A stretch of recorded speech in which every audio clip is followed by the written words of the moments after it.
என்னடா வெயில் காலம் முடிஞ்சு இன்னமும் வந்து வாட்டர் மெலன் அங்கங்க கேட்டுக்கிட்டே இருக்கேன் அப்படின்னு நினைச்சேன். அந்த வாட்டர் மெலனோட சீசன் வந்து முடிஞ்சிருச்சு. பட் இன்னொரு வாட்டர் மெலன் இருக்கு, அதோட சீசனும் முடிய போகுது. ஸோ அந்த முடிய போற நிலைமையில ஒரு நல்ல வாட்டர் மெலன் ஜூஸ் போட்டு குடிப்போம் அப்படின்னு தான் நான் இங்க வந்திருக்கேன். ஸோ வாங்க ஜூஸ் போட்டு குடிக்கலாம். இன்னைக்கு ஒரு புகே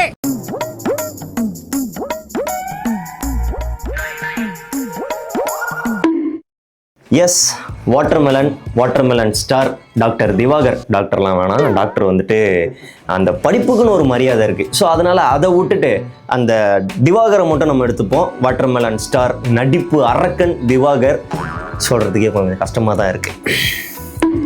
வருஷம் ஒரு கிறுக்கங்கிட்ட மாட்டிக்கிறோமே அப்படின்ற மாதிரி வந்துட்டு ஒரு வருஷமும் ஒரு கிறுக்கங்கிட்ட வந்துட்டு நம்ம போய் மாட்டிப்போம். வருஷத்துக்கு ஒரு கிரிக்கெட்ட சிக்கிறானா சாமி. அவங்க நம்மளை வந்து வச்சு செய்வாங்க, அதுக்கப்புறமா நம்ம அவங்கள வச்சு செய்வோம், அது வேற விஷயம். அப்படி இந்த 2025 நம்ம கிட்ட மாட்டினது தான் இந்த தர்பூசணி. உருவ கேலிலாம் பண்ணலங்க, நான் அவரோட அந்த புனை பெயரை வந்து வச்சுதான் சொன்னேன். தர்பூசணி, அதாவது வாட்டர் மெலன் ஸ்டார் அப்படின்றது தான் அவரோட அந்த புனை பெயர். ஸோ அதை தான் வந்து தர்பூசணி அப்படின்னு சொன்னேன். ஸோ இந்த தர்பூசணி சீசன் எப்போ ஸ்டார்ட் ஆச்சு அப்படின்னு பார்த்தீங்கன்னா இந்த வீடியோவில் தான்.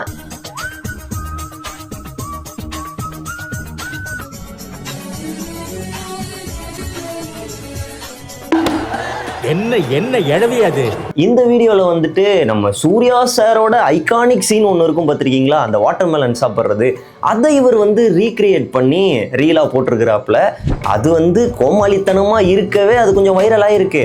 ஆனால் நம்மால் என்ன நினச்சிக்கிட்டாரு, நிறைய வியூஸ் போகுது, மக்கள் நம்மளை பார்க்குறாங்க. ஸோ இதுக்கப்புறம் வந்து நம்ம நடிப்பு அரக்கன், நம்மளோட டேலண்ட்டை வந்து பல அவதாரங்கள் எடுக்கணும் அப்படின்றதுனால இவர் என்ன பண்ணியிருக்காரு, அடுத்தடுத்து பல அவதாரங்களை எடுத்தாரு. 3 பட தனுஷோட இந்த தரமான அவதாரம். அவனோட சொல்லி நிறுத்துங்களேண்டா. கர்ணன் பட சிவாஜியோட இந்த சிறப்பான அவதாரம். அடங்கப்பா, இது உலக நடிப்புடா சாமி. மாஸ்டர் பட விஜய் சேதுபதியோட வித்தியாசமான அவதாரம். நன்றி வணக்கம். பாத்தி அப்புறம் நான் ஏன் உனக்கு போன் பண்ணனா, நான் பேர் வைக்கும் குப்பரப்படுக்கலையா, மட்டம் மல்லாக்கப்படுத்தினா.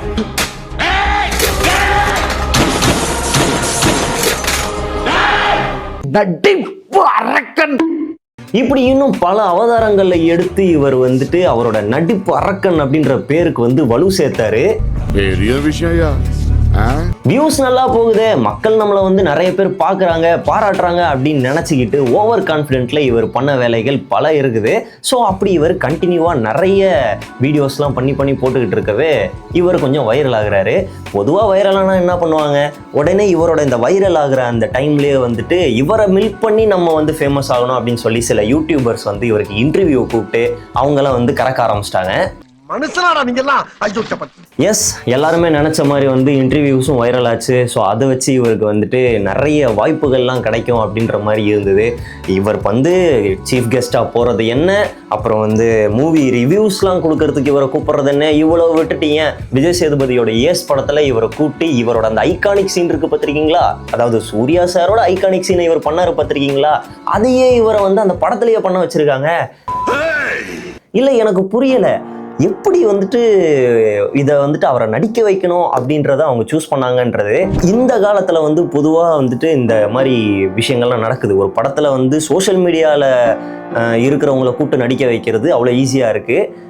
ஏன் அப்படின்னா எல்லாருக்குமே தெரிஞ்ச விஷயம்தான், படம் வந்து பார்க்க வராங்க ஆடியன்ஸு, அதில் வந்து யாராவது இந்த மாதிரி வந்துட்டு கோமாளித்தனமாக சோஷியல் மீடியாவில் சுற்றுறவங்கள போட்டால் அதுக்கு அவங்கள பார்க்கறதுக்காகவே நிறைய பேர் வருவாங்களேன்றத ஒரு காரணமாக வச்சு போட்டாங்க. அந்த மாதிரி தான் ஏஸ் படத்தில் இந்த வாட்டர் மெலன் ஸ்டாரையும் வச்சது.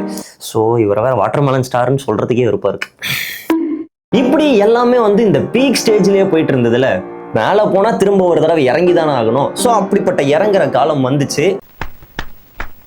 சூப்பர்.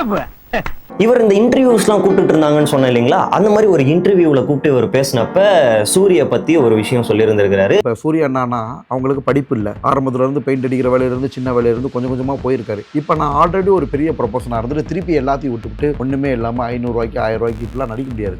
ஸோ அதை வச்சு ஒரு படம் பார்த்துட்டு வெளியில் தேட்டர் விட்டு வெளில வரும்போது இவரை நடுவில் மடக்கி நீங்கள் எப்படி சூரிய பற்றி பேசலாம் அப்படின்ற மாதிரி எல்லாம் கேட்டு அது ஒரு பெரிய சண்டையாக்கி விட்டுருக்குறாங்க. அப்பயும் தலைவன் வந்து நிறைய விஷயங்களை வளரி மாதிரி செம்ம அடி அடிச்சாங்க சோஷியல் மீடியாவில். ஸோ இதுக்கு அடுத்து பார்த்தோன்னா அடுத்த சம்பவமாக கருப்பு அப்படின்னு ஒரு படம் வந்துட்டு டீசர் ரிலீஸ் பண்ணியிருந்தாங்க. சூர்யா சாரோடது ஆர்ஜே பாலாஜி டைரக்ட் பண்ணியிருக்காரு. ஸோ அந்த படத்தில் என்னன்னு பார்த்தோன்னா சூர்யா சாரோட ஐகானிக் சீனுன்னு ஒன்று சொன்னோம் பார்த்தீங்களா, அந்த வாட்டர் மெலன் சீன், அதை வந்து ரீக்ரியேட் பண்ணுற மாதிரி ஒரு சீனை வந்து எடுத்திருக்காங்க, அந்த படத்தில் வச்சுருந்துருக்காங்க. அதை பார்த்த நம்ம வாட்டர் மெலன் ஸ்டார் என்ன பண்ணிட்டாரு, இன்னொரு இன்டர்வியூவில் என்னோட நான் வந்து ட்ரெண்ட் ஆக்கின அந்த சீனை வந்து இவங்க படத்தில் வச்சுருக்காங்க, ஸோ இதுக்கு வந்துட்டு நான் தான் காரணம் அந்த மாதிரி அந்த படத்தில் வச்சது அப்படின்ற மாதிரி இவரும் ஒரு போட்டிருக்காரு. ஒரு பெரிய ஸ்டார் சூர்யா சாரும் ஒரு பெரிய ஸ்டாரு, அவர் படத்துக்கே வந்து பாத்தீங்கன்னா நம்ம பண்ண அந்த வாட்டர்மெலன் சீன் தான் வந்து ஒரு பெரிய ஒரு பக்கபலமா இருக்கு. கொஞ்சம் ஓவரா தான் போய்கிட்டு இருக்கோமோ, போவோம் என்ன பண்ணிடுவானுங்க.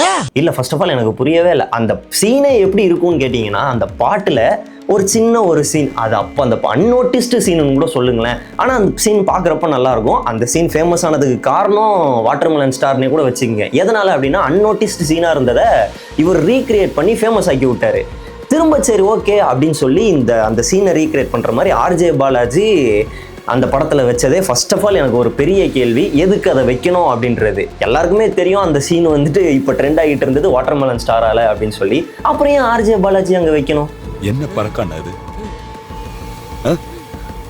என்ன பழக்கம் இது? ஸோ இந்த சம்பவத்தை வச்சு நிறைய மீம் பேஜஸ்லாம் வந்து அவங்க மீம் போட்டிருந்தாங்க, இந்த வாட்டர்மெலன் ஸ்டாரோடதையும் அப்புறம் சூர்யாவோட அந்த பழைய ஸ்டில்லு இப்போ இந்த புது ஸ்டில்லு அப்படி இப்படின்னு கம்பேர் பண்ணிலாம் போட்டிருந்தாங்க. அந்த மாதிரி ஜெயா டிவி பண்ண வேலை தான் இந்த வந்துட்டு ஒரு போஸ்டரில் ஓஜி அந்த வாட்டர்மெலன் ஸ்டைல் எது அப்படின்ற மாதிரி இந்த 3 ஃபோட்டோவை போட்டிருந்துருக்குறாங்க.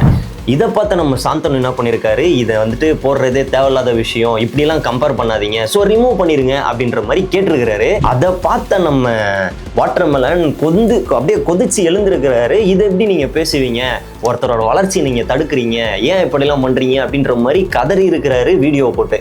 நடிகர் சாந்தோ மனாட்டியும் டைரக்டர் வெங்கட் பிரபு சார்ட்டையும் கேட்கறீங்க, நான் சூர்யா சாரை விடவே பெரிய ஸ்டாரா தமிழ்நாட்டில் உருவெடுக்கலாங்க, அதை என்னங்க நீங்க அவ்வளவு அலட்சியமா வந்து என்னை கேவலமா வந்து நீங்க கமெண்ட் பண்ணிருக்கீங்க, அதுக்கு நீங்க யாரு? மக்கள் எனக்கு கொடுத்த அன்பு. இதெல்லாம் யாரா உன்கிட்ட கேட்டா, யாரா நீ? அந்த கதறல் வீடியோவில் சாந்தனு அப்படின்ற பேரை கூட அவரால் தெளிவாக சொல்ல முடியல, சாந்தோம் அப்படின்ற மாதிரி சொல்லிட்டு இருந்திருக்கிறாரு. நடிகர் சாந்தோ அண்ணா நீங்க இருந்து பாருங்க பாப்போம். நடிகர் சாந்தோ மனாட்டியும் டைரக்டர் வெங்கட் பிரபு சார்ட். இதுக்கு முன்னாடி யாரையோ ஒருத்தர் அடிச்சாருப்பா அவரு, யாரு இது, ஏதோ ஒரு ஆர்டிஸ்ட், அட்லி. எஸ். ஸோ இந்த மாதிரி இந்த பொதுவாகவே நம்ம சோஷியல் மீடியாவில் ஒரு இது இருக்குது பார்த்துருக்கீங்களா, ஆல்ரெடி ஃபேமஸாக இருக்கிறவங்கள வந்துட்டு ஏதாவது அவங்கள பற்றி கான்ட்ரவர்சியாக பேசினாலோ இல்லை அவங்கள தாக்கி பேசினாலோ நம்ம வைரல் ஆயிடலாம் அப்படின்ற ஒரு டேர்ம் வந்து சோஷியல் மீடியாவில் இப்போ வரைக்குமே இருக்குது. மேபி அந்த டெக்னிக்கை இவர் ஃபாலோ பண்ணாரா அப்படின்றது தெரியல. ஏன் அப்படின்னு கேட்டிங்கன்னா, இதுக்கு முன்னாடி ஒரு தடவை வந்து அட்லிலாம் அவ்வளோ பெரிய ஆளே கிடையாது, அட்லிலாம் யாருன்னே தெரியாது அப்படின்ற மாதிரி பேசியிருந்தாரு. அது இன்னமும் வைரல் ஆச்சு. சார் இவர் என்ன பண்ண சார்? ஸோ அவர் இந்த ஒரு டெக்னிக்கை ஃபாலோ பண்ணுறாரோ அப்படின்ற ஒரு டவுட் இருந்தது. ஏன்னா இவர் கை வைக்கிற இடம் எல்லாமே பெருசு, பெரிய பெரிய ஆர்டிஸ்ட் எல்லாமே வந்துட்டு இவர் வந்துட்டு தெரியாது, அவங்களாம் ஆளே கிடையாது, அவங்களாம் பெரிய ஆர்டிஸ்ட் இல்லை அப்படின்ற மாதிரி பேசிகிட்டு இருக்காரு. பேசுறதுக்கு ஒரு தகுதி வேணும்ல. ஸோ இந்த நிலையில இவ்வளோ கான்ட்ரவர்சி, இவ்வளோ இஷ்யூஸ் எல்லாம் கிரியேட் பண்ணிக்கிட்டு இருக்கிற இவர் வந்து சரி என்னதான் பிரச்சனை அப்படின்னு கூப்பிட்டு இன்டர்வியூவில் உட்கார வச்சுருக்காங்க கலாட்டா யூடியூப் சேனல். ஸோ அந்த இன்டர்வியூ தாங்க ஆரம்பிச்சது இவரோட பெரிய அந்த டவுன்ஃபால். என்ன மாதிரி அப்படின்னு கேட்டிங்கன்னா, இவர் வந்து இந்த மாதிரி இஷ்யூஸ்லாம் பண்ணிகிட்டு இருக்காரு இல்லைங்களா, இதெல்லாம் ஏன் இப்படி பண்ணுறீங்க அப்படின்றத கேட்கறதுக்காக வந்துட்டு அந்த இன்டர்வியூவில் சும்மா ஒரு பேச்சு ஆரம்பிச்சிருக்காங்க. ஆங்கர் வந்து நவீன் அவர் பேசியிருக்கிறாரு. என்னன்னு கேட்டோன்னா, நீங்கள் அந்த ஒரு இமேஜினேஷன் வேர்ல்டில் வாழ்கிறீங்களா அப்படின்ற மாதிரி சம்திங் ஒரு வேர்டு போட்டு அவர் பேசியிருப்பார். உடனே அதை கேட்டு நம்ம ஆள் வந்துட்டு அதை ஃபேஸ் பண்ணுறதுக்கு தைரியம் இல்லைன்னு சொல்லுவாங்க தெரியுங்களா, அதுக்கு என்ன பதில் சொல்கிறதுன்னு தெரியாமல் முழிக்கிறது அப்படின்ற மாதிரி ஒன்று இருக்கும். ஸோ அந்த நிலைமையில் இவர் என்ன பண்ணிட்டாரு, உடனே கொஞ்சம் இருப்பா அப்படின்னு சொல்லிட்டு உடனே எழுந்து அந்த இடத்துல இருந்து கிளம்ப ட்ரை பண்ணியிருக்கிறாரு. ஏன் பதில் சொல்லியிருக்கலாமே, நீங்கள் தான் வந்துட்டு நடிப்பு அரக்கனாச்சே, நீங்கள் ஏன் மற்றவங்களை தாக்கி பேசுறீங்கன்றதெல்லாம் சொல்லியிருக்கலாமே. அதுதான் எனக்கும் புரியல. ஸோ அந்த இன்டர்வியூ இந்த மாதிரி முடியவே அடுத்தடுத்து இவரை கூப்பிட்டு வந்து இன்டர்வியூலாம் பேசி சரி என்னதான் பிரச்சனை அப்படின்றத கேட்கலாம் அப்படின்றதுக்காக உட்கார வச்சா எல்லா இன்டர்வியூலையும் மனுஷன் இதையே தான் பண்ணிட்டு இருந்திருக்கிறாரு. அவன் இன்னும் திருந்தலமாமா. என்னத்தை சொல்ல, எல்லா இன்டர்வியூலையும் அந்த ஃபார்மட்டுன்னு ஒன்று இருக்குது பார்த்தீங்களா, வருவார், கூப்பிட்டு உட்கார வைப்பாங்க, கேள்வி கேட்பாங்க, இவர் எழுந்து போயிடுவார், சண்டை நடக்கும். ஸோ இந்த ஃபார்மட் அந்த ஸ்டைல் வந்துட்டு எல்லா இன்டர்வியூ இவர் உட்கார வைக்கிற எல்லா இன்டர்வியூலையுமே இருக்குது. அவருக்கு ஃபேஸ் பண்ண தைரியம் இல்லைன்னு சொல்கிறதா இல்லை வந்து இதை பிளான் பண்ணி பண்ணுறாங்களா அப்படின்னு சொல்கிறதா எதுவுமே வந்துட்டு நம்மளால் யூகிக்கவே முடியல. அதுதான் எனக்கும் புரியல. ஸோ இந்த மாதிரி கண்டினியூஸாக இவர் வந்துட்டு இந்த மாதிரி இன்டர்வியூஸ்லாம் கொடுத்து நிறைய கான்ட்ரவர்சியெல்லாம் க்ரியேட் பண்ணி நிறைய இஷ்யூஸ்லாம் பேசிகிட்டு இருந்தார். இதில் முக்கியமாக என்னென்னா, இது இந்த சினிமாவோட நிப்பாட்டி இருந்தாருன்னா பிரச்சனை இல்லை. இந்த சினிமா ஆர்டிஸ்ட்டை பற்றி பேசுகிறதோ இல்லை அவங்கள தரைக்குறைவாக பேசுகிறதோ அதோட நிப்பாட்டி இருந்தால் கூட பிரச்சனை கிடையாது.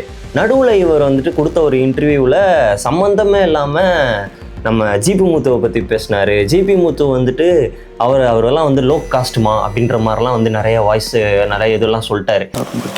கீழே உள்ள ரொம்ப லோ கிளாஸ் உங்களெல்லாம் ஈக்குவலாக நான் இது பண்ணேன்னா என்னோட இது டோட்டலாக இறங்கிரும். இல்லைக்கண்ணா அதுக்கு கூட அவங்க தகுதி இல்லாதவங்க ஓப்பனாக சீக்கிரமாக பேசுகிறாங்க. லோ கேஸ்ட்டு அவங்களெல்லாம் போய் நான் எதுக்கு காஸ்ட்டை பற்றி பேசணும்? உங்களுக்கு ஒரு ஆர்டிஸ்ட்டை பற்றி அவங்க கேள்வி கேட்குறாங்க அப்படின்னா அந்த ஆர்டிஸ்ட்டை பற்றி பேசியிருக்கலாம், அவங்க என்ன பண்ணுறாங்கன்றதை பற்றி சொல்லியிருக்கலாம். எதுக்கு காஸ்ட்டு? ஏன் அவங்கள பற்றி பேசினா என்ன உங்களுக்கு? இதில் இன்னொன்று, இந்த நடுவில் ஒரு ஆணவ கொலை இஷ்யூ ஒன்று வந்தது பார்த்துருக்கீங்களா, கவினோடது. அதில் கொலை பண்ணவன் கூட வந்துட்டு நம்ம ஆளுங்க தாமா அப்படின்ற மாதிரிலாம் கூட சொல்லியிருந்தாரு. திருநெல்வேலின்றனால அதனால தப்பு இல்லை சார். நம்ம சமுதாயம்னா நம்ம சொந்தக்காரவங்க நம்ம பையன் சொல்லிக்கிறனால தப்பு இல்லை இல்லையா?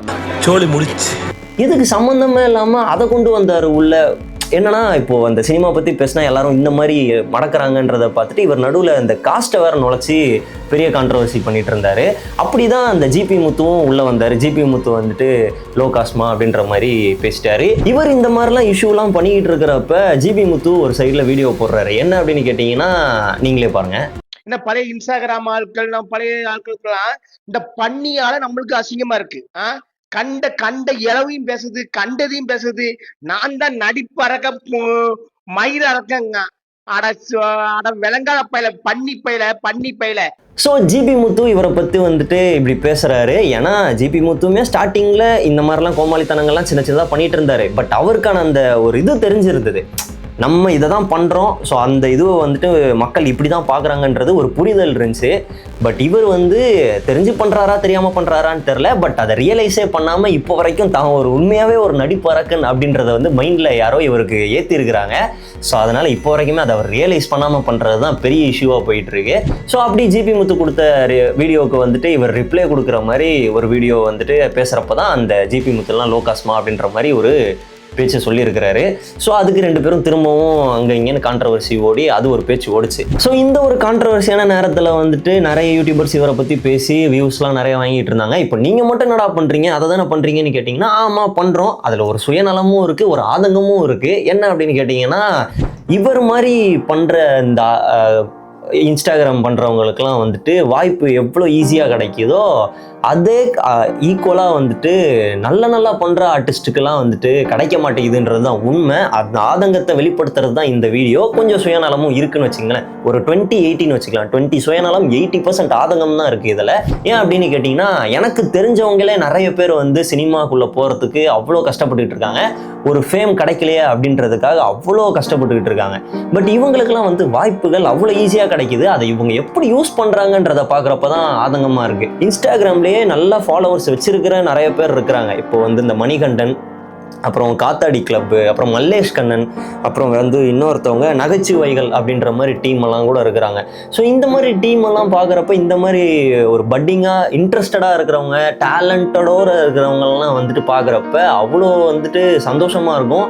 அதே நேரத்தில் வேதனையாக இருக்கிறது இவங்களுக்கு வாய்ப்பு கிடைக்கலையே அப்படின்றது. வேதனையாக இருந்தாலும் வேதனையாக இருக்கு. ஸோ இந்த மாதிரி நல்ல ஆர்டிஸ்ட்டுக்கெலாம் வந்து இன்ஸ்டாகிராமில் என்ன தான் ஃபேமஸாக இருந்தாலுமே வந்து சினிமாவில் அவங்க அடுத்த கட்டத்துக்கு போகிறதுக்கு என்ன பண்ணுறது அப்படின்னு தெரியாமல் வந்துட்டு முழிச்சிக்கிட்டு இருக்காங்க. பட் வந்து இவங்களுக்கெல்லாம் வாய்ப்பு கிடைக்காம இந்த கிணத்துக்குள்ள தவளை மாதிரி கத்திக்கிட்டு ஏங்க அப்படின்னு சொல்றவனுக்கோ, எங்க சர்பத்துமா இருக்குங்க, இல்ல வந்துட்டு ஒரு காட்டுக்குள்ள உட்காந்து லெட்டரை பிரிச்சு படிச்சவருக்கோ, அடே அப்ப எல்லாம் சிரிங்க, இல்ல தோ இப்போ கையில வாட்டர் மேலான ஏற்கனவே சூர்யா பண்ணதை வந்து வாட்டர் மேலான வந்து சும்மா யாரோ கோமாளித்தனமா ரோட்ல நின்று பண்ணவருக்கு வந்து இவ்வளவு பெரிய வாய்ப்பு கிடைக்கிறதோலாம் பாக்குறப்ப யாருக்கா இருந்தாலும் ஆதங்கம் வரதானே செய்யும். நான் சொல்ல நல்ல தம்பி ரொம்ப கருத்தா பேசாப்ல. ஸோ கண்டிப்பா இதுக்கப்புறமாச்சும் இந்த சினிமா துறையில டேலண்ட் இருக்கிறவங்களுக்கு வாய்ப்பு கொடுத்து டேலண்ட் இல்லாதவங்களுக்கெல்லாம் கண்டுக்காம விட்டாலே போதும்.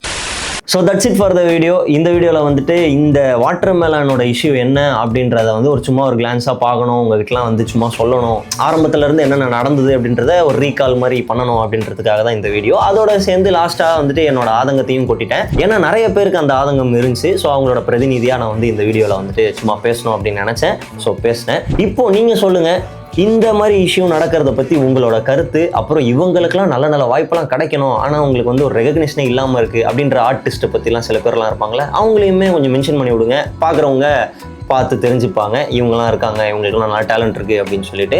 ஸோ அவ்வளோதான், அதை நீங்கள் வந்து கமெண்ட்டில் சொல்லிடுங்க. இதோட இந்த வீடியோ முடிச்சுக்கலாம். மறக்காமல் நம்ம சேனலில் வந்துட்டு சப்ஸ்கிரைப் பண்ணி வச்சுக்கோங்க, அப்போ தான் அடுத்த வீடியோஸ்லாம் வரும்.